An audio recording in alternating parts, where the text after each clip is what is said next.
Welcome, ladies and gentlemen, to an all-new reaction and review. Tonight, guys, I'm taking a look at a horror movie from 1987. That movie is Slumber Party Massacre 2, which was sent to me as part of the Slumber Party Massacre trilogy set here. Now, the first Slumber Party Massacre was complete shit, and there's no way I can tell you otherwise. It was written as a parody, and it failed at being funny. The filmmakers tried to film it as a straight horror film. It failed at being a straight horror film. I don't know if the sequel is going to try to follow in those same footsteps, or if it's going to go for something a little bit more, competent. Now the only thing I can base it on is the poster, which I know features our new killer, with a very awesome looking drill. Well, it actually is kind of like a drill, and actually the image is on the back here that looks almost like a bass, perhaps a guitar or a bass, and a drill. The neck of it is a big fucking drill. Looks really cool, and I'm really hoping for the movie to be as cool as that fucking drill looks. But the only way I'm gonna find out if this thing is even halfway decent is if I shut up and I push play, and I'm gonna do that right now. So, without further ado, it's time to kick back, relax, and check out Slumber Party Massacre 2.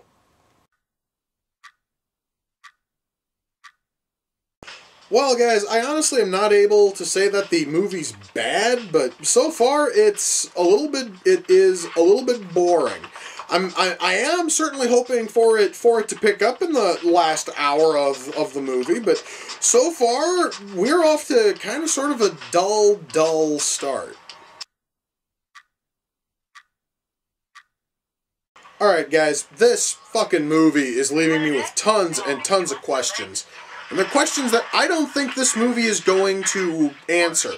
For instance, are we ever going to actually get to see this killer do his killing? Because so far he's been nothing but a being in the fucking dreams of one of our characters. Moreover, it's kind of hinted that it's the same killer from the first film. If that is the case, why then is the killer all of a sudden like a greaser instead of the personality-free lump of nothing that was killing people in the first film?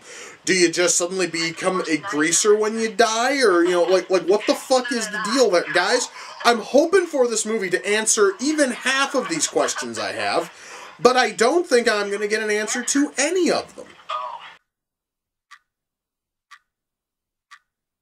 Okay, so it is supposed to be the killer from the first film, and he is dead.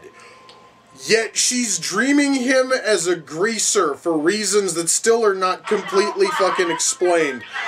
And we still haven't actually seen any real death in this horror movie, and it's really just our main character having a fucking like psychotic break that's going nowhere and getting incredibly boring. And now everyone's just yelling. And it's incredibly irritating.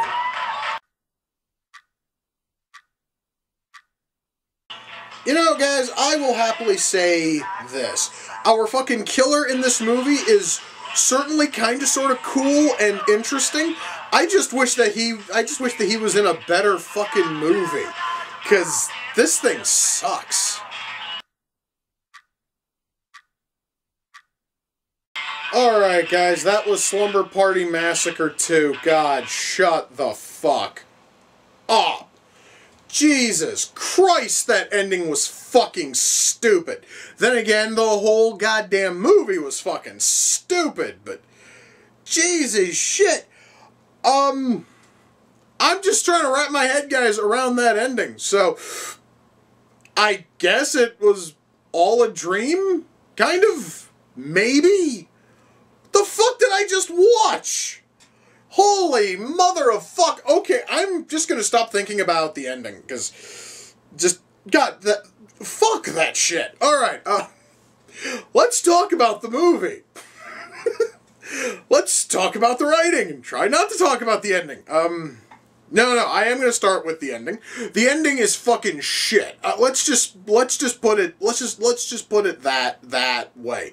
The ending may or may not have undone the entire goddamn film and made the whole thing a big colossal waste. But let's not dwell on the ending. Let's cover everything else. Everything else, which is and this is going to be kind of like a spoiler-ish thing, is a pathetic, shallow, and very poorly done knockoff of Nightmare on Elm Street 2.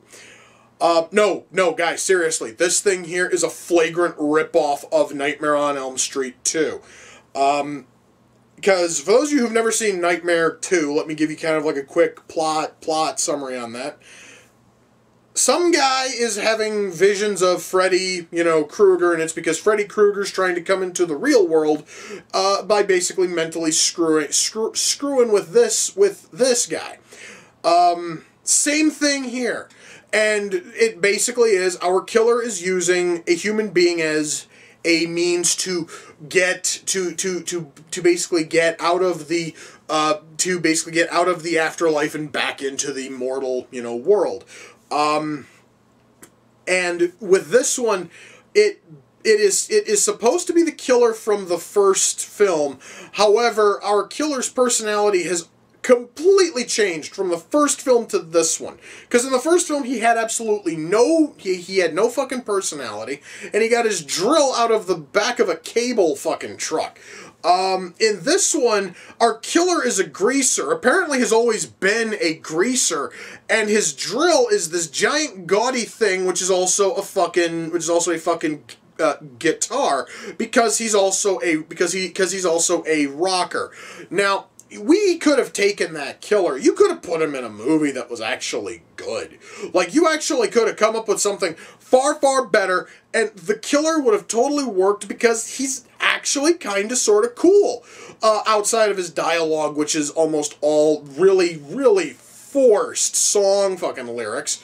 Popular song lyrics too. Like, he actually is quoting shit from, say, like, Rolling Stones, The Doors, like all that. He is just basically, he basically is rattling off like titles and lyrics, and that's almost all of his fucking dialogue. Again, it could have worked if it was in a better movie. Instead, he basically is cast as this ham-fisted bullshit, half-assed version of Freddy fucking Krueger from Nightmare on Elm Street 2, and it doesn't really work here. Now, I also have to say that they also don't really make a whole lot of effort of hiding that. In fact, they actually come out and blatantly announce it, because one of the cops who swings by the house is Officer Krueger, which to me basically is this movie going, yep, guys, we totally ripped off of Nightmare 2. We even had to take Krueger's name and force it in here. So fuck you.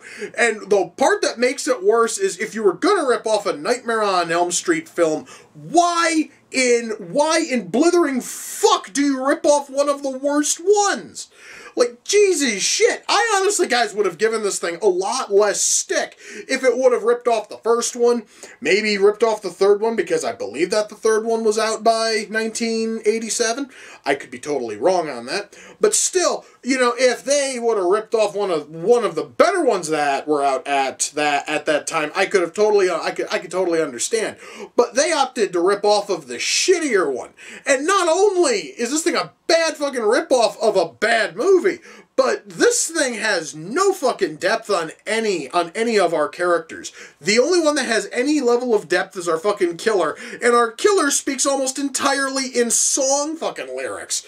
It's like every other character has no fucking personality at all. Our main character is supposed to be the bratty younger sister from the first film. The one who acted like a bratty 12-year-old in the first film. Apparently, between the first film and this one, she's picked up a massive southern, drawl, because the actress playing her apparently cannot lose that accent for any length of time, which was also evidenced because, and I didn't notice this until about halfway through, but our main character, Courtney, is played by the same actress who played the diner owner in Wings, and her accent was irritating there too.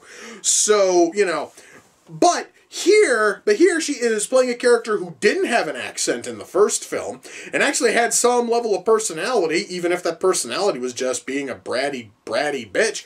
And now she's nothing. She's just this fucking, she's just this fucking like redneck who's having some kind of a psychotic break, which apparently ties into the fact that her sister's also in a nut house because of what happened in the first film. I don't totally know why, and I don't really care. Guys, this thing goes nowhere, and it really had a promising killer, and they basically shoehorned him into a really poorly written film. Oh, wait, there's also one other character who has some, level of depth. However, though, that fucking depth is he's a fucking druggie and I guess also a surfer, because the actor was kind of sort of bouncing between a, druggie accent and a surfer accent, if that makes any sense at all to you guys. He is kind of sort of wavering be fucking between the two.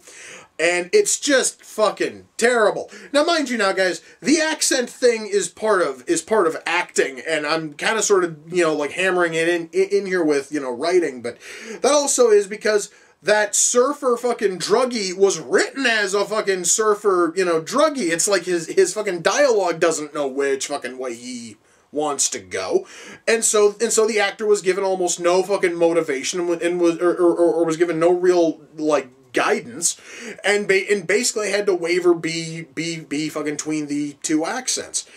Our fucking writing here, guys, is terrible. It really is, and the movie is boring as shit. And for a slasher movie, we have a body count of 0 up until the final act, and then it, I think, goes up to like a body count of 5, and then the ending comes in, and it may or may not go back down to 0, because the ending tells us that everything here may honestly not have even fucking happened, because it may either have been a dream of hers, or it might have been a dream of her, psycho fucking sister. I don't fucking know. The movie doesn't even fucking know. This thing, guys, just in terms of writing, was hideous. And because the writing was so bad, and because the writing gives our cast almost no fucking guidance to try to, push them to actually push them to put up any kind of performance, we are basically left with actors who were trying, bless them. All of them were fucking trying, but you really cannot work miracles with a script which is this shit. So I mean, all of them were trying, and I do have to give them credit for trying. It's just that they weren't trying hard enough, because they still wound up sounding kind of sort of wooden. And beyond those two things, though, guys, beyond the absolutely god-awful writing and the kind of shit acting, everything else is fine. Our costume work is fine. Special effects here are really good. Camera work here is really solid. The music in this thing is awesome. Well, most of it is. And that, honestly, guys, is just sort of, and that there's sort of like the high point is that most of the music in this movie is awesome. Unfortunately, when the best thing you have is a couple of really cool songs and lighting and camera work and sound mix and everything else, which is competent, that honestly is not a good thing for your movie, because you're still faltering in the two spots that really matter, writing and acting. And that, guys, is really what kills this. So ultimately, am I able to recommend the Slumber Party Massacre 2? No, I can't. There is absolutely no fucking way. Unless, alright, if you were a huge fan of Nightmare on Elm Street 2, and you really thought that was a very, very well-made movie, then you might be able to get it. You might be able to get into this, because it is very, very similar, almost honestly up to being a shallow knockoff. But there is still something there, and you still might happen to like it. And for everybody else, I would say pass. This thing is shit. It had a really cool villain, and he is completely wasted because the movie itself is utter shit. Now, I would love to tell you guys who who sent in these, who sent in all three of these Slumber Party Massacre films, but I can't because the person never sent me a message, never told me that they sent it in. So I would have loved to have given them a shout out, but they have never gotten back to me. And to whoever it was who sent in these, I thank you, because I was really curious about them. I was especially curious about the second film because I knew that they had tweaked the villain a little bit, and that honestly wound up being, you know, kind of sort of cool. It's just kind of a pity that the rest of the movie was shit. And I wouldn't have known that if you hadn't have sent in this, as well as everything else I'm covering this month. And for all of that, I do totally thank you. Now, holy shit, was this ever bad. Alright, well, seeing as on how this thing reminded me so much of A Nightmare on Elm Street 2, I'm gonna go and rewatch the first Nightmare on fucking, you know, Elm Street, and I might actually just marathon the whole series from, you know, there. This thing, though, was shit, and I am kind of dreading watching the third one, but frankly, I genuinely think that the third film can only go up from where these from where these first two have left it. It really cannot possibly get any worse. Yet I have a funny feeling I am going to be proven, you know, wrong on that. But I will find that out next week. So guys, until next time, yeah, guys, anyway, with that we come to the close of another reaction and review. Until next time, ladies and gentlemen, take care, and I will see you all in the near future. Peace.